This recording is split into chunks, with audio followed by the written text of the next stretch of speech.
All right. Thank you so much, everybody, for joining. I will kick us off. And yeah, good morning or good afternoon, wherever you are, and welcome to our today's session.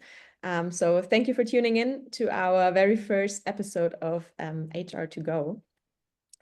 And we all know time is limited. So as this is the first session, I will still give you a quick or brief intro to what this is and what we are doing.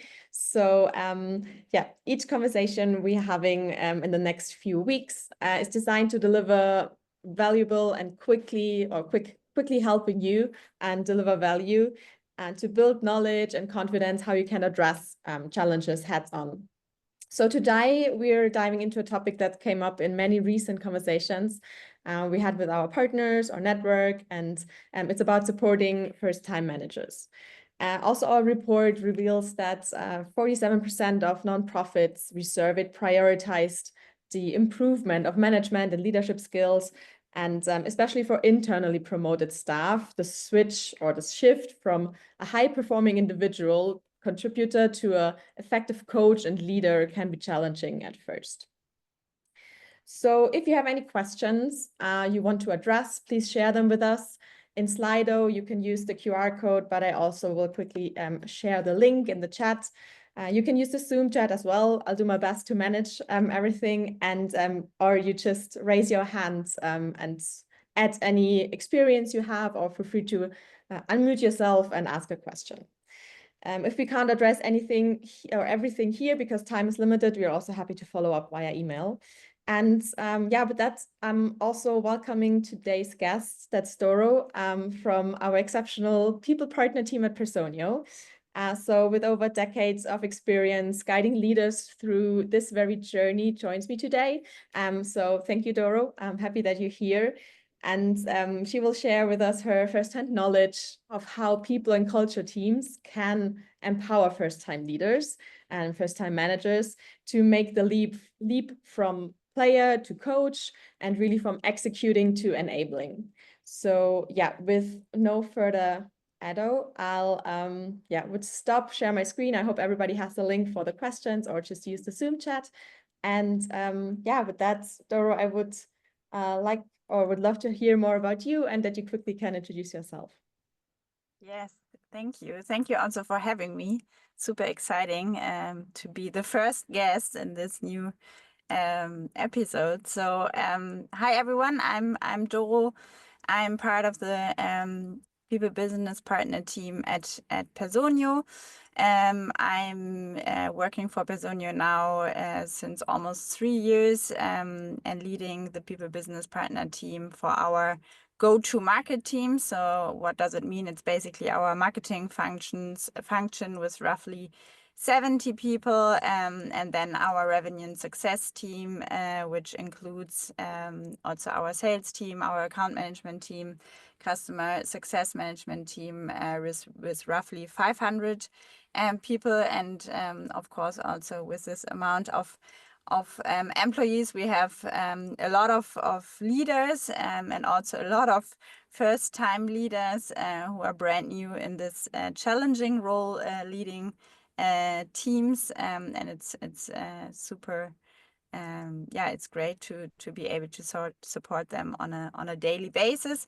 Before I joined Personio, I worked over 11 years for Zalando here in Berlin. I'm based in Berlin, and basically started as an intern there, and then moved over into a recruiter role, and then yeah, changed my career path into a people business partner role, and was able to support very different profiles. So from more creative photograph and styling roles over to tech, over to marketing, sales. So yeah, was very lucky in supporting very diverse teams, very internationally. So yeah. Before I started at Zalando, I studied psychology in Germany and the Netherlands, and now I'm over 15 years in Berlin. Yeah. That's me in Great. short. Yeah, time flies. Yeah. Thanks so much. And it's also great to hear actually that you come from the recruiting side as well, or have some experience there to hire the leaders Mhm. probably, and then really like onboarding them and really bringing them into the organization, yeah, that they succeed. So Yeah. maybe just roughly, what would you say, how many leaders or first-time leaders especially did you support throughout your career? Yeah, definitely a lot, because at Zalando and also at Personio, the workforce is super, super young, right? So I saw a lot of very, very junior first-time leaders. I don't know, probably it's at the moment we are supporting over 150 leaders. Of course, not all of them first time, but probably out of the 150, it's 100. And then at my time at Zalando, I would say probably 400 to 500 in total. So yeah, quite Great. a bit. Yeah. Amazing. Okay, cool. So maybe to kick us off, I will ask with the first question, but yeah, to the audience and everyone who's participating, please feel free to also ask questions.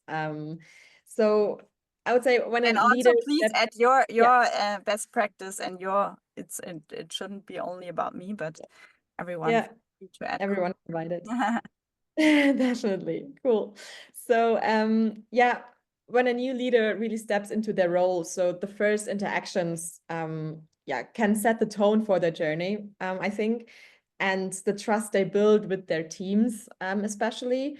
So, what would you advise, or when do you first check in with a leader, like do the first real like check in, and what do you think is most helpful during these conversations? Yeah. So what we try to do is basically, we are not the first ones, obviously, who are meeting the new leaders because they're like starting at Personio or in their new role. They need to learn a lot of new things about the business, about their role, about like what is going on, about the team, getting to know every direct report, etc., etc. But usually, what we do is we are trying to check in after roughly 10 days when they started in their new role, and have a first touch point, introduce ourselves, also introduce what we do as people business partner and what we don't do, to be very clear what is our area of expertise and what are we doing to support them. And then we also yeah, ideally they already had a conversation with their direct leader about the expectations and what they are expected to deliver in their role.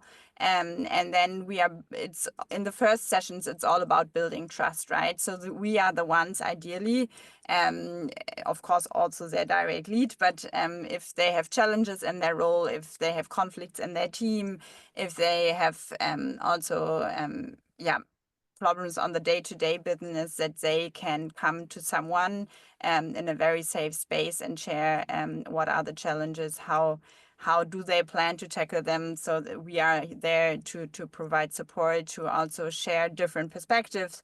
But the first sessions are all about building this trust, because if you don't have this trust with leaders, they will never come to you, and they especially will never share the challenging topics with you. And then, like, I wouldn't say it's nonsense to have these check-ins, but it's definitely not as impactful as it can be. So what I always do is really trying to get to know the new leader. Why is this person signing up for a new leadership role? Trying to understand the motivations behind that, and then really offering support. And building that trust, and then yeah, ideally after a while, people share more and more, and then it's becoming this fruitful relationship and collaboration where basically yeah, both parts have the feeling it's really it makes a difference. Yeah, that's what I Yeah, would say. great. Yeah. This. Yeah. Maybe one question to that, like, do you have a time frame? Like I said, like the first check-in is after 10 days, but then do you have like a cadence? You usually, yeah, within the first maybe 3 months, check in with your leaders.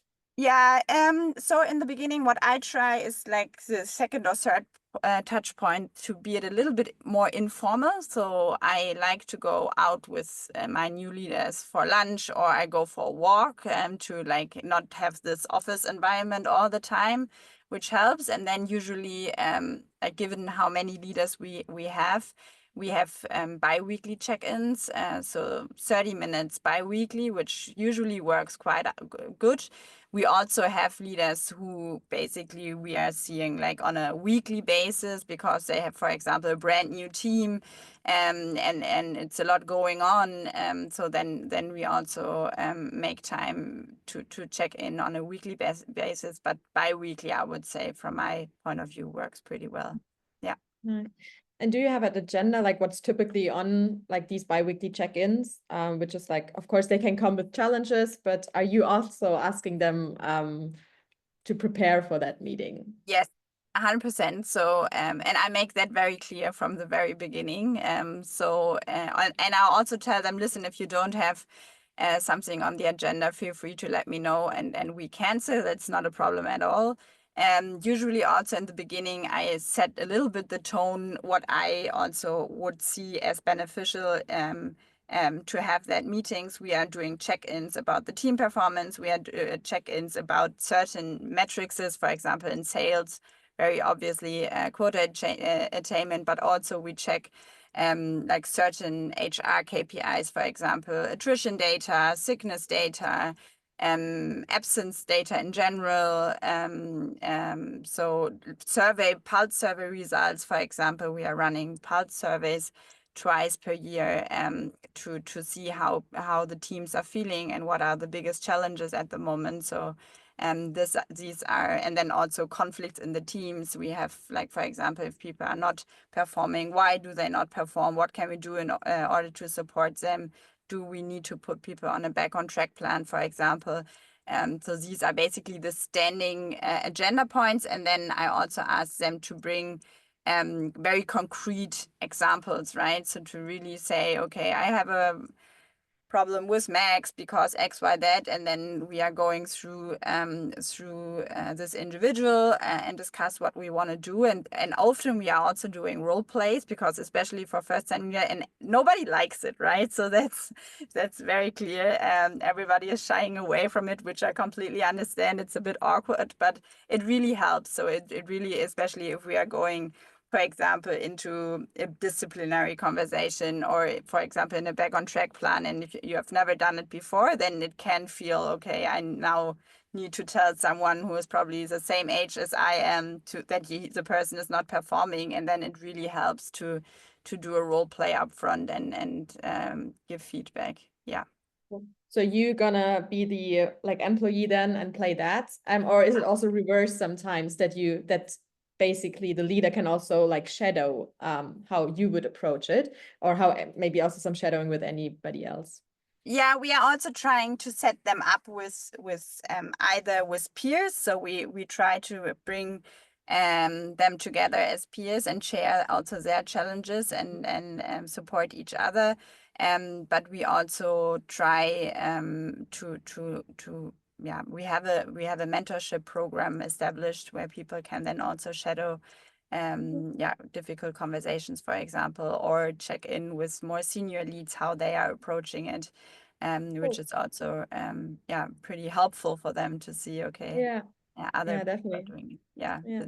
Maybe coming to the question, like Sumi just asked in the chat, maybe like definitely relates to that. If there's also any other training program for new leaders besides the initial check-ins at the companies you worked for. Yes, so at Zalando we had a quite an extensive program, I would say, for first-time leaders. And I think there what I always observe is the timing is crucial, right? So we started back then with a very condensed, intense program within the first 6 weeks, and that was like just overwhelming. So people were not able to transfer then what they learned in this training sessions to their daily work. So I think it's crucial to really think about, okay, what is important in the first 2 weeks I don't know, for example, communication, right? And then have a training and then let people also digest the content and bring it to daily life and then come up with the next program. I think that's great, but I think the timing is crucial from my perspective. At Zalando, at Personio, we are currently building this program. We have like a base camp. It's a 3-day program on a quarterly basis where we bring everyone together. But this is, from my perspective, more about like really networking and making sure people understand what are our values, how do we see leadership at Personio, and what do we do, what do we have in terms of leadership offerings, right? I think that's also great. We have a lot of knowledge and content on Confluence. So really making sure that people know about all these great support materials. But I think what we definitely can do better at Personio is having like a dedicated program with like, and it doesn't have to be like 10 different episodes, but I think like really making sure that the key leadership fundamentals are covered. I think that's definitely something we are working on at the moment for first-time leaders. Yeah. Yeah, great. Thanks for sharing. I know everybody, we're already running out of time, but I would love to ask one more question if you have 3 more Yeah. minutes. Yeah, Yeah, nice. no problem. Okay, great. So as you already said, like if there's no designed leadership program for hiring and all the different points you have to do as a new leader and have to learn, is there any, or are there any common pitfalls you saw and where you can proactively support new leaders throughout your career now? Yeah, I would say from my perspective, the most common pitfall is that we, and which is great, we develop a lot of internal ICs into a leadership role, and then they end up eventually leading peers or who used to be their peers, which is challenging in itself, right? So it makes it even more complicated and difficult to lead probably friends or peers, or you were a colleague, and so I think what we try to do is to avoid it. If it's not always possible, of course, but we try to let then a new leader lead a team in a different environment with different ICs. And then what we also see a lot is that new leader sometimes are too nice in the beginning and their expectations and their bar is not clear. And then it's getting more and more difficult to come up after 6 months saying, okay, but by the way, now this is our expectations and now you have to deliver against it. And all direct reports are like, okay, where is this coming from now? And you never mention it in the first 6 months. So I think it's super important, and that's of course also not easy, but I think it's very important to make sure that the new leader is able to articulate right from the beginning their expectations and set some boundaries and some goes and no-goes, because otherwise it's getting more and more difficult. And we saw, unfortunately, a couple of leaders who really had challenges then after a couple of months establishing this bar and this boundary. So I would say that's probably, from my point of view, the biggest call out to keep an eye on, right from the beginning. Okay, cool. If there are any other questions, please feel free to reach out to myself, and I'm happy, together with Doro, answer these questions then afterwards. Other than that, thank you so much for joining today, to Doro, you especially, and everybody else. For me, it's like what I take away from that session. So the beginning, the first few weeks or month are really key to get anybody up and running successfully, the team. And then also like practice, like really doing these role plays. I know it's like maybe sometimes awkward, but from my own experience as well, it's so helpful to just articulate what you want to say and not just having it in your brain. So yeah, maybe that's some ideas everybody can take away from today to support your leaders and do these role plays. Also, if you get some pushback maybe in the beginning. All right, if you have any feedback to it, let me know as well. And then I'll hope you have a great rest of your day and hope to see you soon in 2 weeks. Thank you so Thanks much so much. for having me. Bye-bye. See you. Bye, everyone. Bye.